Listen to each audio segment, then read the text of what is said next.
When most people imagine the strength of ancient Rome, they often think of endless legions marching with crimson flags, emperors speaking proudly from marble platforms, or the deafening cheers of crowds inside massive arenas.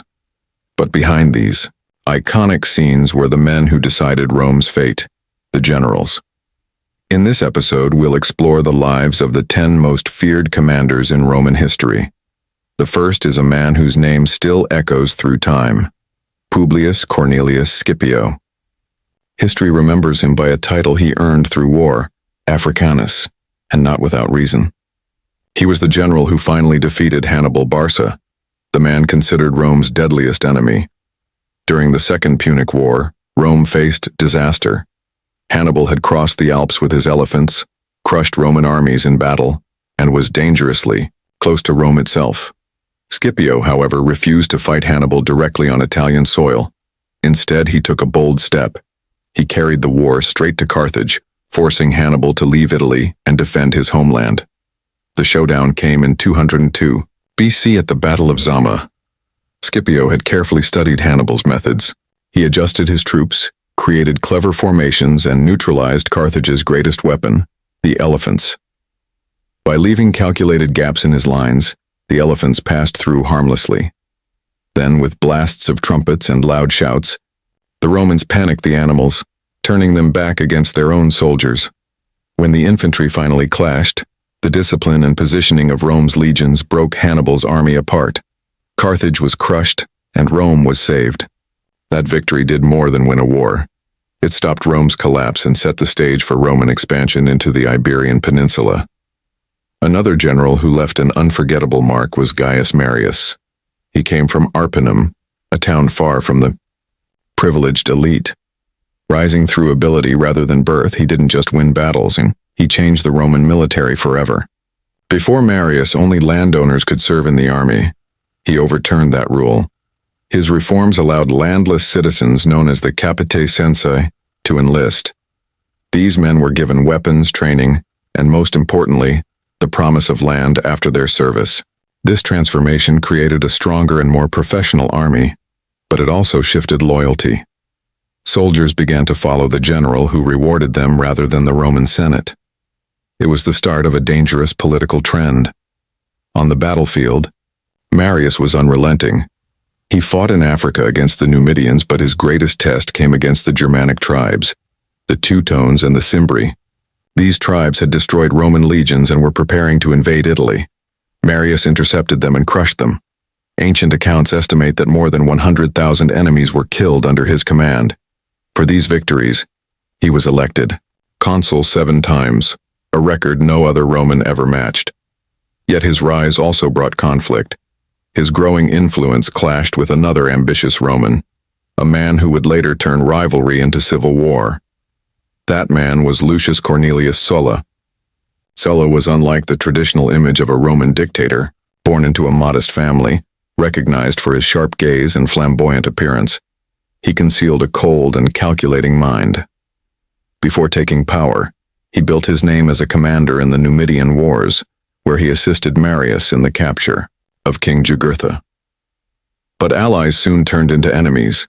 When the Senate attempted to strip him of command in an important campaign against King Mithridates, Sulla took a step no Roman general had ever dared before. He marched his army on Rome itself. The sight was shocking.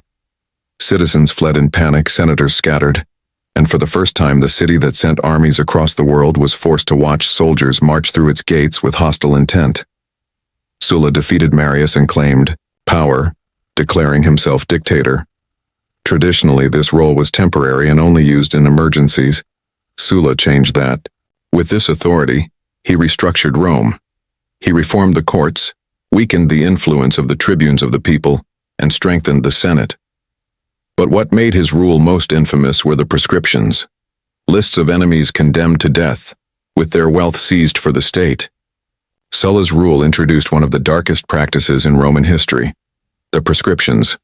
These were public death lists of political enemies. Anyone named on them could be killed without consequence, their property seized by the state, and their bodies often displayed as a warning. When Sulla eventually gave up power on his own, many thought the nightmare had finally ended. But the damage was irreversible. He had shown Rome that violence could be used as a legitimate path to political control. The next figure, Gnaeus Pompeius Magnus, was not born the Great. He earned that title through sheer talent and speed on the battlefield, so much so that even his former commander Sulla admired him. Over time, Pompey rose to become one of the most powerful men of the late Republic. Pompey's military ability showed early. He won campaigns in Sicily and Africa, supported Sulla during the Civil War, and soon carved out his own reputation, driven by relentless ambition. His most famous achievement came in 67 BC, when he was tasked with ending a problem that had haunted Rome for decades: pirates controlling the Mediterranean Sea. These pirates endangered Rome's food supply and disrupted trade routes across the empire. Pompey responded with unmatched organization. Commanding a massive force of 500 ships and 120,000 men, he divided the sea into patrol zones, blocked escape routes, and captured thousands of pirates. In only 3 months, he restored safety to the Mediterranean. Once again, Rome could proudly call it Mare Nostrum, our sea. After bringing order to the seas, Pompey turned his focus eastward. He waged brilliant campaigns against King Mithridates, reorganized newly acquired provinces, and expanded Rome's influence deep into the Eastern world. His fame now rivaled Rome's greatest leaders. With such immense prestige, Pompey entered into an informal but powerful alliance on the First Triumvirate with Julius Caesar and Crassus. Together, they dominated Roman politics, but this balance did not last. The death of Julia, Caesar's daughter and Pompey's wife, cut the personal bond holding the alliance together. Soon after, Crassus was killed in a disastrous campaign against the Parthians. Without him, the triumvirate collapsed into rivalry. Pompey sided with the Senate, while Caesar refused to back down. The stage was set for civil war. In 48 BC, Pompey suffered defeat at the Battle of Pharsalus and fled to Egypt for safety. Instead of refuge, he met betrayal. The Egyptian court, hoping to win Caesar's favor, ordered his assassination. His severed head was presented as a gift to Caesar. But upon seeing it, Caesar wept. His great rival was gone, and with him, an entire era of the Republic came to a close.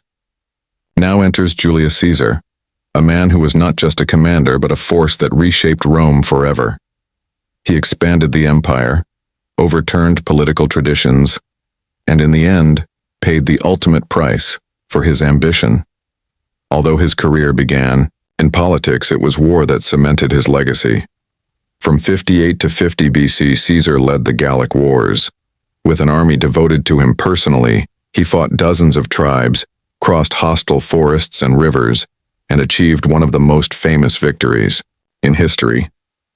At Alesia, he trapped the Gallic leader Vercingetorix by building a double line of fortifications, one inward to prevent escape and one outward to block reinforcements. It was a masterpiece of military engineering and ruthless planning. By conquering Gaul, Caesar didn't just triple Rome's territory. He also became immensely rich and gained the loyalty of both his soldiers and the Roman people. But the Senate, and especially Pompey, now saw him as too powerful. When Caesar was ordered to give up his army and return to Rome as a private citizen, he made a decision that would change history. He crossed the Rubicon River with his legions, an act of open rebellion. The die is cast, he is said to have declared. With that step, the Republic was once again thrown into civil war. Caesar defeated Pompey at Pharsalus, pursued his remaining enemies to Egypt, and became entangled with Cleopatra. He continued his campaigns in the east, then returned to Rome to be declared dictator for life. In power, he made sweeping reforms. He introduced the Julian calendar, centralized political authority, and even placed his own portrait on Roman coins. It seemed as though nothing could bring him down. But his downfall came in the very place he should have been secure: the Senate. In 44 BC, a group of conspirators struck. Among them was Brutus, whom Caesar had treated almost like a son. On that fateful day, beneath a statue of Pompey, Julius Caesar was stabbed 23 times. The assassination of Julius Caesar sent shockwaves through Rome, but instead of bringing back the Republic, His death dragged the city into yet another civil war. Mark Antony seemed to have everything the Romans admired in a leader: charisma, courage in battle, strong oratory, and loyalty to his allies. He had been Caesar's closest supporter in many campaigns, including the decisive victory at Pharsalus. After Caesar's murder, Antony was among the first to take charge in the chaos.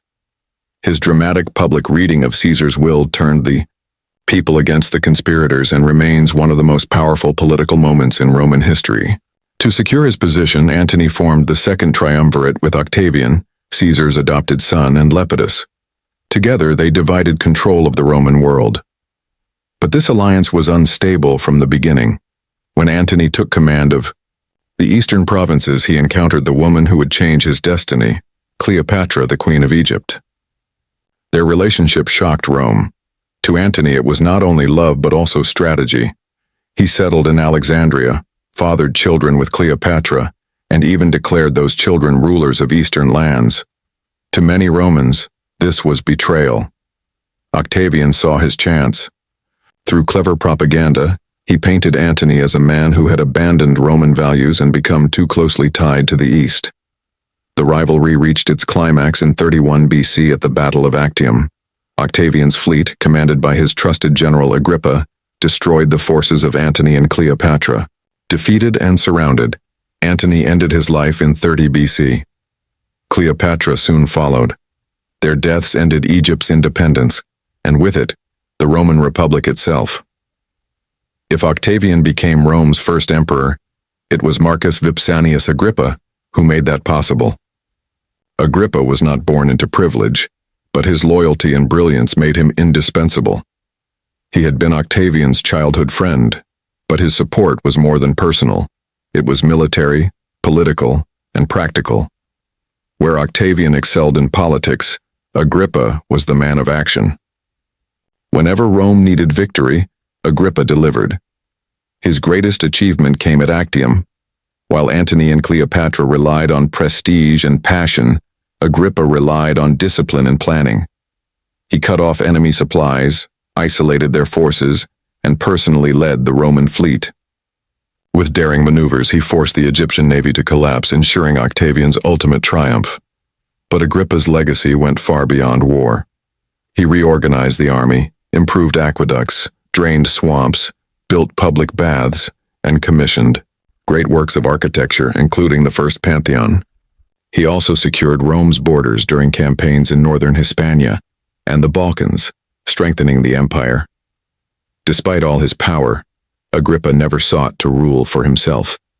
He married Octavian's daughter, and was even named heir before his sudden death.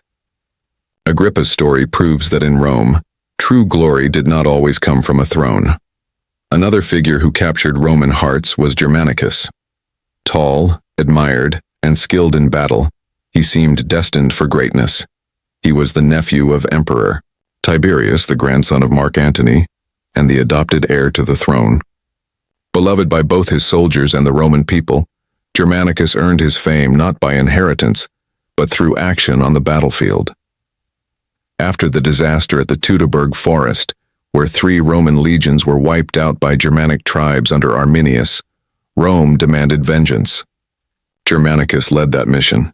He advanced deep into the dangerous forests of Germania, refusing to be intimidated by the land or its people. In a powerful act of respect, he recovered the bones of the fallen Roman soldiers and gave them proper burials, restoring morale. Then came the counterattack. In 16 AD, at the Battle of the Weser River, Germanicus met Arminius in open combat. Using flexible tactics, he combined the strength of the Roman legions with the mobility of cavalry to crush the enemy. Rome had finally avenged Teutoburg. But just as his career soared, it ended abruptly. Summoned back to Rome by order of Tiberius, his future, and Rome's hopes, were suddenly cut short. Germanicus did not live to see the greatness many believed was his destiny. While on a diplomatic mission in the East, he fell ill and died under suspicious circumstances. Many suspected he had been poisoned. His passing devastated Rome, yet his legacy endured. His bloodline continued through his son Caligula and his great-nephew Nero, both of whom would eventually become emperors. though their reigns carried far darker stories. Another commander whose name deserves mention is Gnaeus Julius Agricola. He is not the most famous general in Roman memory, but his impact reached far across the rugged and misty lands of Britannia. This was a remote and hostile province, one of the hardest regions to bring under Roman control. Born into a respected family, Agricola rose through the ranks as both a disciplined administrator and a skilled strategist. When he was appointed governor of Britannia in 77 AD, much of the island was still outside Roman hands.